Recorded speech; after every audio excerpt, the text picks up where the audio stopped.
Hello, everybody, and welcome to another great episode of My EdTech Life. Thank you so much for joining us on this wonderful day. And hopefully, wherever it is that you're joining us from, you've had a fantastic day. And as always, thank you for making us part of your listening pleasure. As always, we do what we do for you so we can bring you some amazing conversations. We get to connect you with some amazing guests and just have a wonderful conversation. So I'm just really excited about today's conversation as I welcome to the show Caryn Sever, who is somebody that I have just met recently, but I'm really excited to talk to her about her role as an instructional designer and obviously learning a little bit more about her experience and what she's seen in the higher ed space as we talk about generative AI in these spaces. So I'm really excited to welcome Caryn to the show. Caryn, how are you doing? Hi, I'm great. How are you? I am doing wonderful, Caryn. Thank you for, being here and taking a little bit of time out of your busy schedule to just have a wonderful conversation with me. And as you know, we cover ed tech conversations, but for the last couple of months, it's just been really talking about generative AI as even though it's been since November of 2022, we're already January 2025, and it just seems like things are moving fast but slow at the same time many times. And I'm just really excited and thrilled to have somebody here with your experience in higher ed to tell us how things are going in higher ed and obviously through your experience. So, Caryn, before we dive in, can you give us a little brief introduction and what your context is in the higher ed space? Absolutely. And thank you so much for having me. Thanks for those listening. I had a different kind of journey. I was a grown-up student, an adult student. I went to community college after a bunch of like starts and stops in college at the regular age.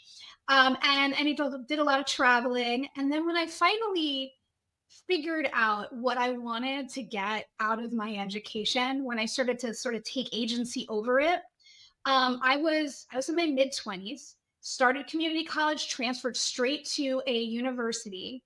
And at that university, I was taking this class. It was called Digital Whitman. I was a history major and I needed to get some English credits as well. And I was interested in the idea of digital Whitman. I'm not a huge fan of Walt Whitman, but the idea of taking somebody so nature oriented and just sort of analog and putting like that against juxtaposing that against digital, I needed to know.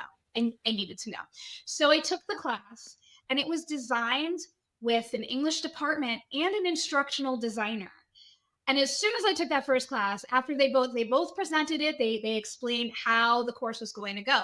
The faculty member was going to be the subject matter expert. We were going to discuss Whitman, and then the instructional designer was going to have us create projects in an online space in a blog and try to translate that into some kind of digital footprint to sort of bring us into that like 21st century. His name is Jim Groom. He is an instructional designer at Mary Washington and happens to be the founder and OG EduPunk. So if you go into Wikipedia, you will find Jim Groom and his picture right there, and he's got his knuckles up here, and it says EduPunk. And that's the picture there. This was the person who I went straight to, and I was like, "What do you do? I got to know what you do because I need to do what you do. This is amazing." And ever since then, every goal has been towards instructional design. So I got my bachelor's degree in American history. I started working at a college in doing communications coordination and getting sort of embedded in higher ed, trying to really develop a lot of connections. I wound up being able to take that communications coordination and build a website and communications for that whole department, and then start to do some webinars where my director was hosting them. And then we did Twitter chats, live Twitter chats. And this was in 2010, 2011. So I was a pretty early adopter of a lot of these like break fast social media things. And I was trying to bring it into the sort of analog higher ed space because this is exactly what Jim Groom did. And this is what I feel is part of my mission. And that went really well. And I translated that into a job in virtual presentation designing, which will definitely be called instructional design from now on, but they didn't really know what that was in the mid 2010s. Folks were just they're like, are you a graphic designer? What's are you a teacher? What do you do? You know, so there's a lot of folks I think in our industry like selling people on our job.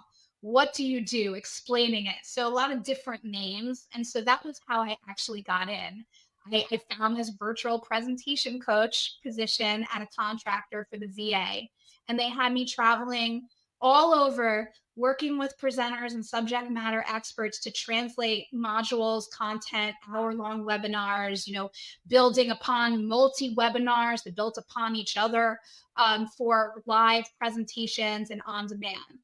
And that was really what helped me understand both how we're translating education in a digital space, but also the different kind of animals that online education, even in synchronous and asynchronous, which we can talk about later, are so very different from face to face modalities. And so they gave a real clear picture on how to structure education for really any topic, because that was training. And now I work in higher ed again. So, really, any topic and how to structure that for this digital space. I took that job.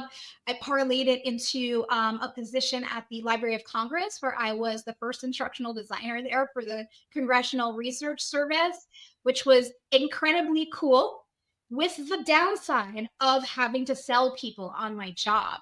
And the fantastic upside on those few who took me up on it, their presentations when they were presenting to Congress, when they were presenting, in education spaces, when they were going into the BBC, their presentations were clearly elevated because we designed it to scaffold for that kind of modality. And so I was working with folks who were speaking directly with Congress, speaking directly with analysts, speaking to press, so many different types of ways that we have to structure how we deliver information. And that helped really build up that skill set. And then I moved back to higher ed because I love higher ed and politics. Even at the Library of Congress, it's still government, and it's just intense, and I don't like that. So I love higher ed, and I'm going to stay there forever, because I truly feel that these skills that I learned in all of these places, I want to bring it back to the students. I want to bring it back to me. I was that student right there who met this instructional designer, and now here I am, and I love my job. It's exciting. It's different every day. I get to lead people. I get to innovate. I get to use incredible pieces of technology, not just AI, but VR and AR. I get to go to like Microsoft garages and play with stuff. Like, this is a really cool job. And I want to bring that back to higher ed. But the main goal that I really wanted to take back to higher ed was building up the skill set, all of these years of trying to figure out how to infuse it, how to deliver information for varied learners, for diverse learners, and especially for neurodiverse learners like me. And I landed really on how much I want to make sure that information is accessible to all in many modalities, as many modalities as I can possibly find for them. And so that's why I went back to community college, because I truly believe that that helping students succeed requires building this kind of scaffolding, this technological infrastructure, this understanding on how to wield technology, how to bring that into the workforce, and how to sort of integrate that back into society. And so this is why I'm back in education, because I truly believe the skill set that Jim imparted on me, it deserves a place in higher ed to help impart that on students. And faculty are very, I mean, we work with lots of different folks, but I think that faculty are finding that it is elevating their teaching and their understanding of their students and the student and how they learn.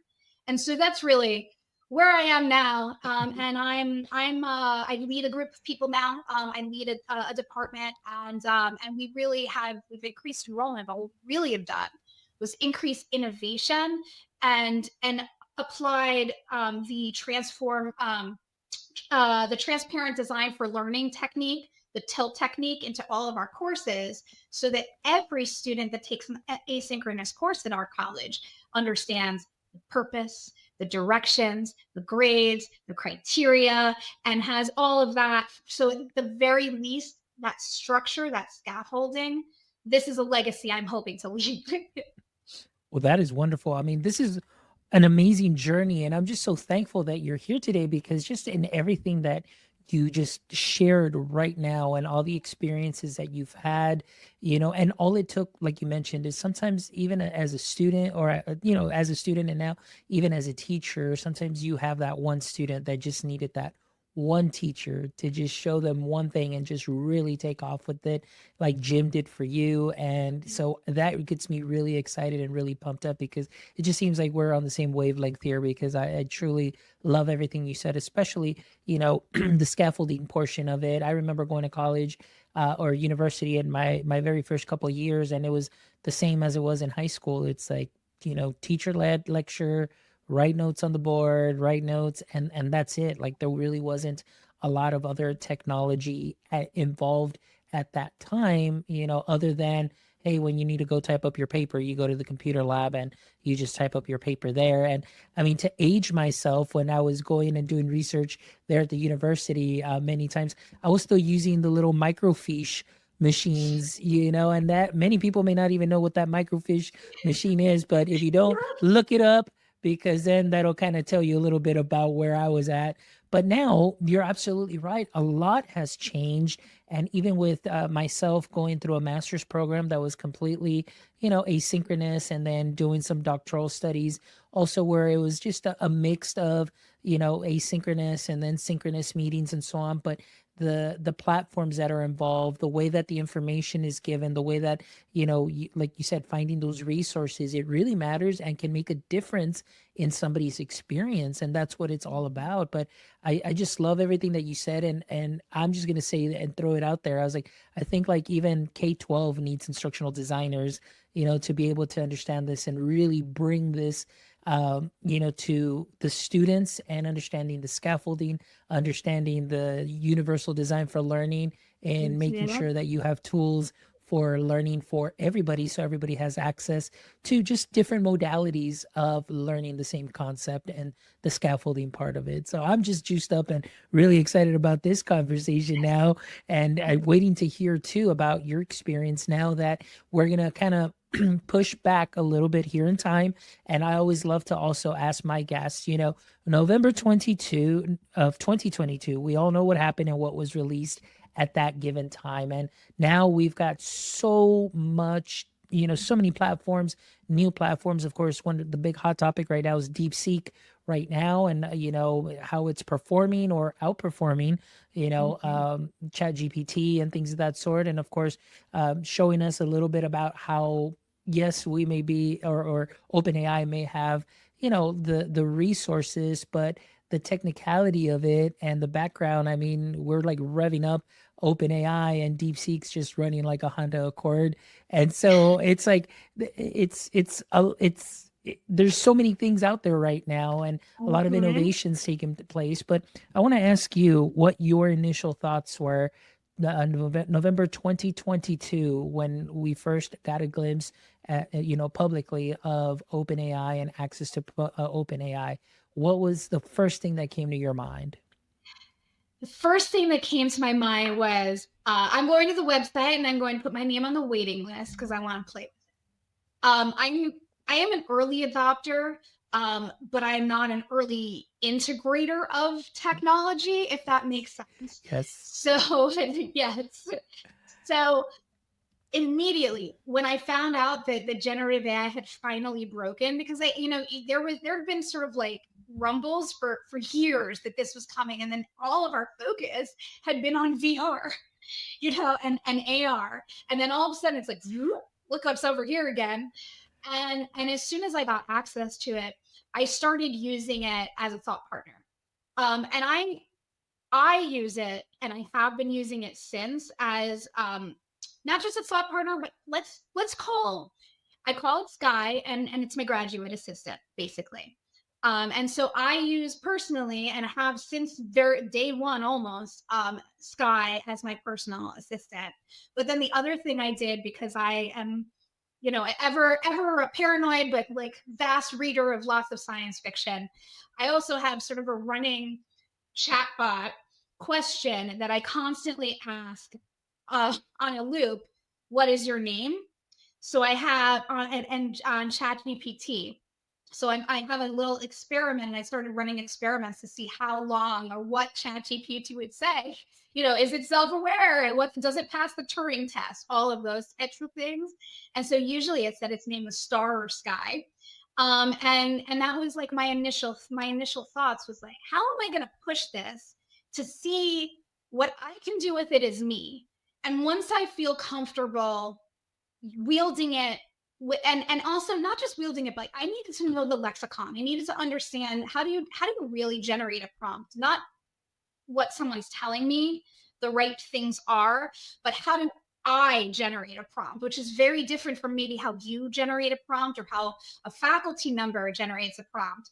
And so a lot of my initial thoughts were, what is the what is the formula? What's the recipe to get the prompts to where you want them to be? And so that was really my early research, was starting to develop like prompt libraries and testing them constantly on my chatbot to see what I could refine. And then I use that later. We can talk about that later. But it was the prompts and really understanding how to break down language very specifically. And also later on, after going to a few, conferences and chatting with some colleagues, creating personas and creating personas for my chatbots, and then prompting those personas and seeing what that That is some did. really cool stuff, you know? At the time, I was just like, "Hey, let's go ahead and just type anything in, see what it gives me." But, at the same time, like you said, I really what that one statement at the very beginning, that one sentence is, yes, I agree with you, and I'm very much like you, where I am an early adopter, but I'm not always an early integrator because I want to go through this. I want to see what I can break or if it breaks, and I don't want to put something in the hands of teachers or students that is not where it should be at all whatsoever, because obviously safety, data, all of that good stuff. And then of course, just making sure that all the outputs would be something that would be safe, and just protecting your children, because you don't want something like that to happen. And so now, like you mentioned, that was your initial experience, and now let's jump forward, for 3 years. So now we went from Mhm. back into the future, well, back into the past, and now we're coming back to present. Now with all the changes that have occurred, and obviously all the updates and so on, I want to ask you what has changed from 2022 to now to 2025 for you as far as generative AI? Yeah, I mean that's a great question. I So for me, I have found that I am able to wield it and integrate it far more than I had certainly in the past.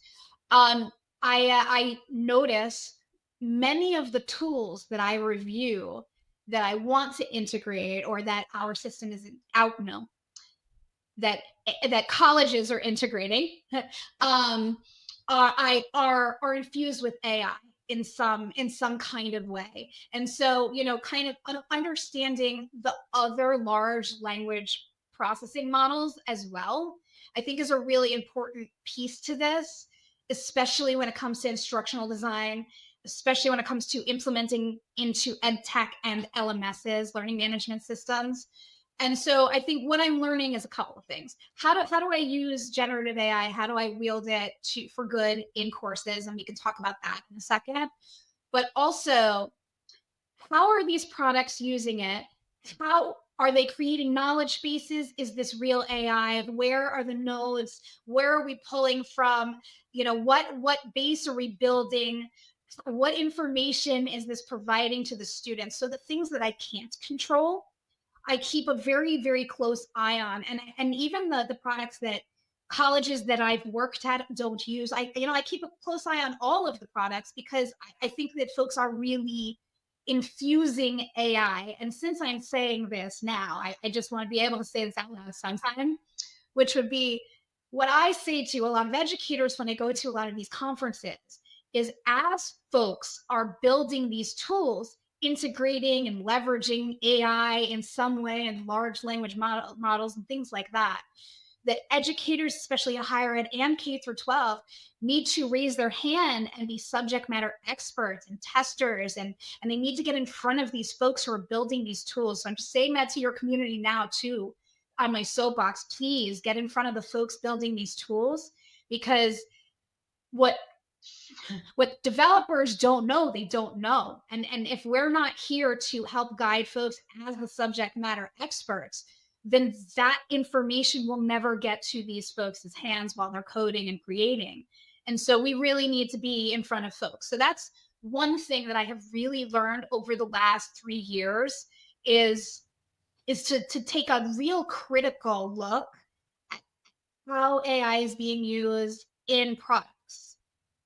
On the other side, and this is like the super exciting positive side that I'm so excited to talk about.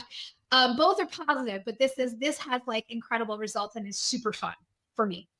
I have been working with faculty to integrate AI, generative AI activities into courses, so that we can start scaffolding, start building up those skills for our students.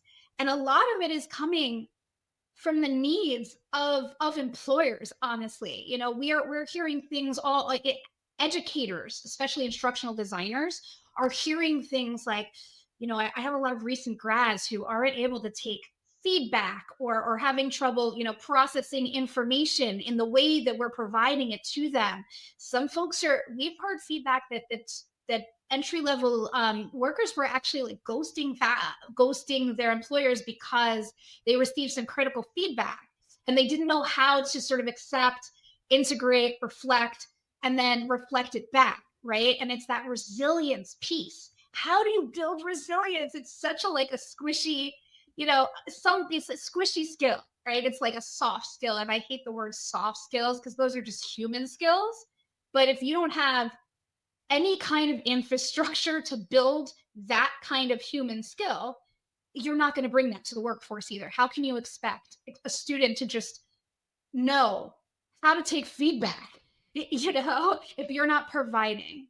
So one of the really cool projects that I started working on, and this really is just interdisciplinary. It's really a product for anybody. It's not a product. It's just an activity for anyone, which is using generative AI. I chose ChatGPT after a series of very specific prompts, to have students put a product of work. In this case, I was using like coding a very simple calculator, but I don't know how much software development experience you have, but with coding, it's like you could do a simple calculator. It's not always going to, like, you're not going to have the same student do the exact same code over and over again. There's always going to be some little variation, because it's design, it's Mhm. preference.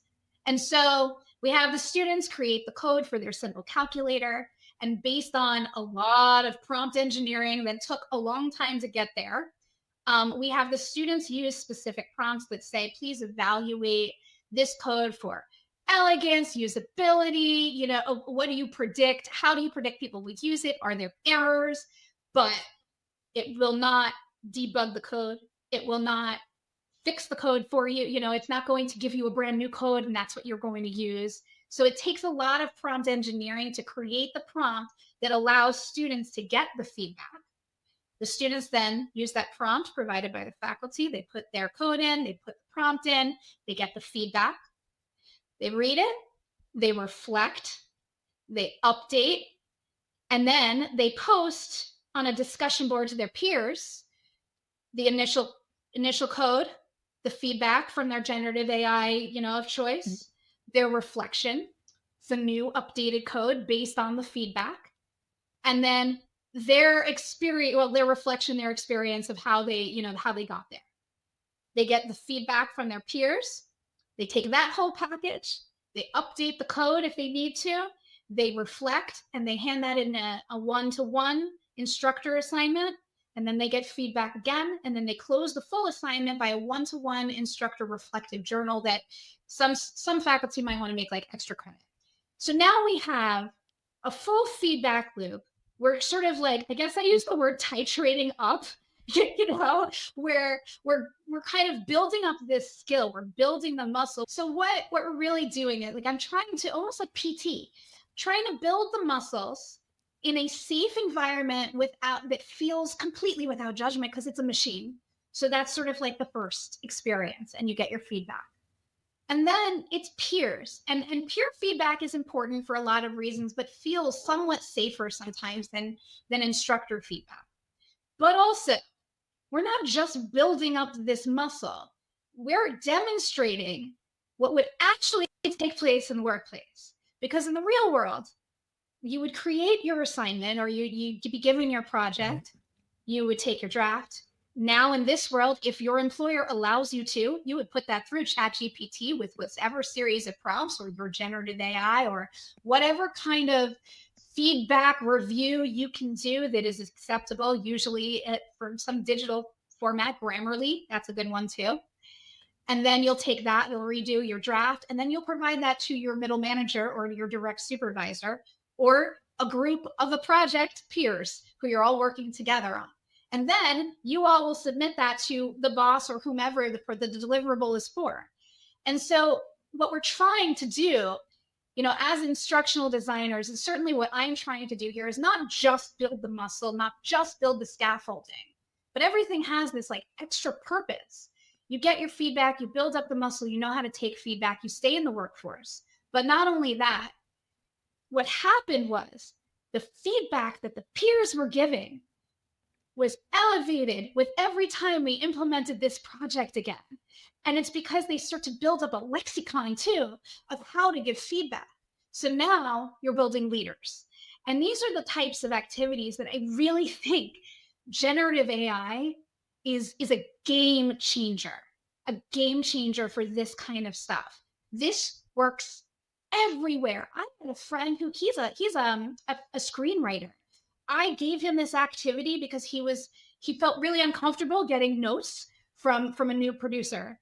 And I was like, "Hey, can you create, like a closed chatbot, just make a folder, make a closed chatbot and ask it, give it some prompts and ask it to give you some feedback on maybe some passages. And then that'll help you build up that resilience." And that's the thing. This could work with anything. This could work with training, this could work in the workforce, but it is working with students. And that's the real positive side. I don't want to go negative until you ask me that question, because I'm really excited about this particular project, and it works well at IT, but it also works in like history, works in English, works pretty much for everything. Yeah, this is fantastic because this is the first time, obviously, in an interview that somebody goes in depth like this because of the experience that you have, and not just talking about a tool and what it can do and how quickly it can do it for a teacher or how quickly it can do it for a student, but you actually just went very deep and explained how, in leveraging the power of generative AI, building, like you call it, that squishy skill, which is that resilience and being able to take that feedback. And I find that just outstanding. Like, this is the first time I never thought about that. I'm sure that maybe many others haven't thought about that. But after today, and I know after they listen to this episode, oh, they can go in so many directions because this is fantastic. And I see in your explanation just that overarching goal, which is, like you mentioned, your passion to help students and bringing it back to the students and building them up to be able to get ready for that workforce. And they're collaborating, they're creating, they're getting that feedback, they're reiterating, they're submitting, they're getting the feedback either from, of course, initially from the chatbot, then from their peers, and then ultimately from their professor. So there's so many layers there of building the student resiliency up and being able to understand not only how to provide positive feedback, as you're working with the team or with your peer, but also being able to take that feedback as well and saying, okay, let me take a step back and let me go ahead and fix this based on these suggestions. I think that is fantastic, because again, like I mentioned to you, all we talk about is how quickly it can do this for you, how quickly it's going to give the teacher back time, how quickly the students can do this. And, going back to, oh, well, the students are just going to put it in ChatGPT and cheat and so on. But this right here has so many layers to it Mhm. that it's really, ChatGPT is not even at the forefront or the main protagonist here. It's really the student in their Yep. growth of resilience. And this is fantastic, Karen. This is amazing. I Good. absolutely love this. This is wonderful. So now Thank you. let me ask you, before we get to maybe that other question. We won't go into the negative side yet, but I want to ask you though, just initially, as you're introducing this new technology, you're working with the subject matter experts, which in this case would be those professors, your colleagues, your peers, and so on. What were initially some of the barriers that you had to overcome as you're introducing this new technology to, like I mentioned, your professors or even people that are within your department? So I can speak to my experience overall of my experience with professors, but not specifically to my professors, if that makes sense. So and especially at the conferences and conversations I've been having with faculty, just honestly across the board, I think some of the concerns are that are we offloading thinking? And I think this is a concern that does get brought up to me in so many different venues. Honestly, is like, what does it mean when we offload thought and we create sort of these easier pathways to answer sort of questions like that? And we create easier pathways to what could be perceived as cheating. And I do think that by and large, and we could read Inside Higher Ed every single day, and there is some article about folks who are really concerned about generative AI and academic integrity specifically. And that is really one of the reasons why I keep trying to sort of flip this narrative in a different way, because I truly believe that if we create digital literacy, that and we create activities like the one I described where we allow students to wield generative AI or technology, whatever's to come. We build up that scaffolding and sort of the frameworks and the understanding and the grace where students can wield this technology, then we may wind up combating some of that academic integrity and these cheating problems, because we're saying, listen, you can't use it here. Like, it's definitely not okay to use it here. And I will be totally, totally fair. I have absolutely seen full swaths of text taken and then dropped into a discussion board. I've even seen texts that say, maybe you could use, with like the prompt up top that explains like what the prompt is. And then and then the little thing at the bottom of ChatGPT that sort of gives you that summary of what it's accomplished for you. And I've seen that too. And I would say that if we're not being specific with our students, for one, about how they are allowed or not allowed, or the rules that we have around this technology, then they're not going to know. Right. I mean, there is no, people don't know what you don't know, and common sense isn't common. And we work in colleges of diverse populations of people from all over the world, and so there are varying understandings of in cultures that have different ideas of what like cheating looks like. And so we really need to be specific about the criteria in each and every one of our courses, what we want as educators. And that's the dominion I think that we hold. And I think that most faculty at this point are in that space where they're having to define it individually and really looking for larger bodies of leadership and like accreditors, I think more so, to define how to use it as a blanket. And I think this is sort of that crisis that we're looking at, is like, we want, not we, but folks want somebody to say, cheating is a problem and generative AI is the cause, but we need some sort of policy to put on top of this, but we're chasing smoke because the technology is just constantly getting better. And so I truly believe that the only way to do it is to create digital literacy activities where our students get to use it, get to wield it, training for all faculty and staff and folks all over the place in all colleges to wield it and use it. And the training is key. And I do think that, any institution that someone is at, I think that part of that training too requires kind of an in-house component, because institutions are individual. They have their own flavor. They have the own way that they do stuff, especially in online course development. And so part of the problem I think that we are finding in this space is this one shop training, and like this one size fits all Yes. blanket AI training that's like, this is what AI is, this is what it can do, and it can also do this, and this is how it does it for you, and this is why we do it. But it's like, how do I use it for me?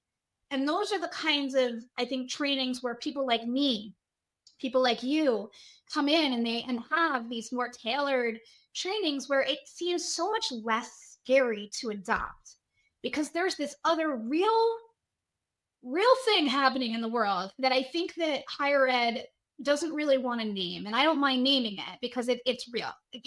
We this is a technological revolution that we are a part of right now. We are living through it. And that means that almost every single profession, whether you got an English degree or, any or an engineering degree or an art degree, requires some form of IT understanding and basic usage of like infusing that into your course in some way. And so I think part of what we do need to work on as sort of educators in higher ed is blending that interdisciplinary work together, because I think what we could do a better job at just across the board as educators is going back to our IT partners in education, who I think that in general IT has been looked at like this group over here that educates folks, but like they're so separate, and then there's all these other educators over here. But this is the world we live in, where almost all education takes place through an LMS somehow, even when it's face to face. And it requires technology and wielding of technology and scaffolding. And so I think what I would love to see, and I think and this is how I kind of reframe these conversations, is for faculty who have a little bit of fear adopting this due to a lot of academic integrity issues, is to work and see how they can wield it in their course. And if they're concerned about adopting because it is so technologically advanced and because there's not enough training available to them, or they don't know how to wield it, it's time to work together as departments, the folks who know how to wield this type of technology, working together and creating courses just like Jim Groom did with my English course, and creating a digital Whitman so that students can not only get that subject matter expertise that they need that foundational knowledge as human beings in the world. They also need to know how to do their jobs when they wield that later.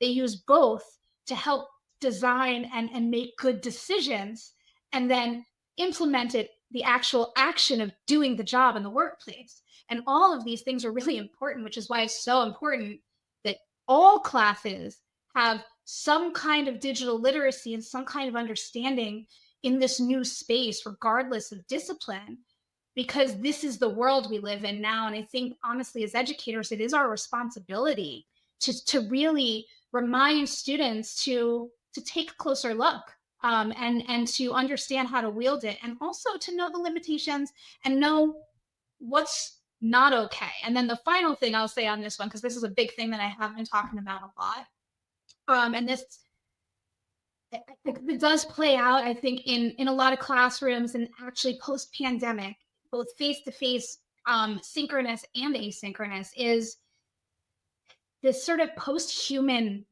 interactions that we have. And so, and this is maybe just a me thing, but I have some colleagues too, at Arizona University, like Dr. Angela Gunder talks about this all the time. Also a great person if you've never met her. But this whole idea of maintaining our humanity in this Mm. post-human world, and working with students to not only design prompts, but to design them with decorum, to work on you continuing to have sort of like, language that is inclusive and polite, Because my fear, just as an educator and just a human in this world, is, when we're typing in orders for a machine to do our bidding at such incredible rates with an incredible mind that we couldn't even fathom, honestly, what does that mean for me as I'm barking orders to a machine to do my job? Am I going to lose my humanity? And so I think part of that is me trying to infuse this idea that students still need to treat this entity in a polite way, that this is still an entity that is supporting you. It is a thought partner. It is not a person, but it still requires respect, and language requires respect. And so that's one of the things that I also think is really part of digital literacy, is understanding that we have to maintain our humanity as we continuously bark orders at new machines to do our jobs. That there This is amazing. Like, definitely, you definitely hit on a lot of great things here as far as, working with your departments, working with professors. And, I on LinkedIn too, I'm connected to a lot of other instructional designers, but also a lot of professors in higher ed. And like you mentioned, some of them that do know how to use this or have really been those early adopters and are able to share. Many of them are sharing and they're bringing this to light, not only within their campuses, but to other professors and colleagues and so on, and being able to share this. And one thing that I do find, though, is that there is also that level of professor that's like all in, you need to use it, you must use it. And if you haven't done so yet, you're falling behind. But then there's the other side that is kind of like a me, sort of in the sense of like, well, let me just wait and see, because you never know what's going to happen. But it doesn't mean that I'm not, going to try it out, or it doesn't mean that I'm not going to get there. But it just means that, I'm deciding to just take it slow a little bit, start process everything in, and, not really going to get into that whole fear of missing out. So sometimes there's a sense of urgency, like you need to get into this. Yes, it's been what, 2022, now we're 2025, and yes, a lot has changed. There are going to be a lot more people that are slowly seeing, because like you mentioned, there is a lot of software that has some form of algorithm, automation, AI, within it. So that knowledge will come. But it's great that there are many people such as yourself, such as, and I mentioned Jason Gulia, I'll mention Dr. Luke Hobson, and many others that are out there on this space that are sharing these wonderful things. And I think that's something, like you mentioned, it's scary but exciting all at once. And I think for me, I kind of liken it to when I first got into this role as a, uh, learning coordinator here, but the title was different at the time, but now it's learning coordinator. Uh, I got tasked with creating a new template for new lesson plans and so on. And now we were moving into Google Workspace. And so nobody was using Google Workspace at the time. And now I'm like, okay, I'm the guy. Like, now we're going to integrate it. We're going to do this. We're going to start using Google Workspace. I changed the lesson plan template, and boy, did I, like, the whole district was so upset. I mean, they were mad because now they couldn't just copy and paste. They had, because that other platform was going to get shut down. So they couldn't just grab those old lesson plans and just turn them in. So they had to start from scratch. Although then they found out, and I told them, hey, don't worry, just save these. The dates are going to change. And chances are you're going to have the same book. So don't panic. Don't worry. So got over that fear. But there was this one particular teacher who said, no, I'm not going to do it. And there's nothing that you can do to teach me how to do this, because I refused. And later on, she would just call me and I would just kindly go over. We would have one on one sessions, walked her through the stuff, showed her. And now, like, after COVID and everything, she was like, I'm going to retire. Now she's like, you know what? This kind of extended, my teaching career a little bit more, because now I've learned how to automate things. I feel more comfortable with tech. And to me, I just kind of liken it to that right now there are those that are going to resist. But after a Mhm. while, you gotta just show them, like, hey, look, here's how you can try it out personally. Now imagine how this can translate into your classroom, so on and so forth. And it's exciting times, but it's scary for many because of the speed of it. But I'm just thankful for enthusiastic instructional designers, humans, just people, great people like you that are out there just sharing, your knowledge and just sharing your passion about generative AI with everybody. So, Caryn, thank you so much for Thank you. joining me this evening and just sharing your passion. And I definitely learned a lot. And I know that our audience members definitely learned a lot. And so, what we're going to do is we're going to make sure we definitely have all your information on, of course, our podcast page, and people will be able to connect with you on all of your socials. But before we wrap up, we always wrap up with the last three questions. Hopefully, you got a glimpse of them, I did. earlier today. And so let's go ahead and get started. So, the first question I love to ask is, well, let me set it up here. As we know, every superhero has a pain point or a weakness, and we know that for Superman, kryptonite was his weakness. So I want to ask you, Caryn, in the current state of higher education, what would you say is your current edu kryptonite? Kryptonite. I would call it barriers to access. I am always and forever going to be an OER, open educational resource advocate. And I have found, as the years go by, there are more and more barriers to implement OERs than one would expect. And so my kryptonite, where I get, my mama bear part, where I start to really, get my facts out and build my receipts and send all of that, is when folks are telling me that there is a paid resource that might be better, and loving to work with faculty and librarians and my wonderful colleagues to find OERs that are better than even that resource that they're looking at. So that would be, yeah, that would be it. Barriers to Nice. access. Love it. Great answer. All right. Question number two. If you could have a billboard with anything on it, what would it be and why? um, ha- have you heard of metacognition? Um, I honestly think in this day and age, metacognition and the understanding of how we understand as human beings, I really feel if we all sat with that and reflected upon ourselves, we would find agency and accountability. And these are things that I truly, truly, truly want to see all people have. Excellent. Great answer. Love it. And the last question, Caryn, is if you could trade places with one person for a day, who would that person be and why? Dude, I kept thinking of educator. He is kind of an educator, but the same person kept popping in my mind. I I don't know if you know them, but I'm a very big fan of the band Gogol Bordello. And the lead singer's name is Eugene Hutz.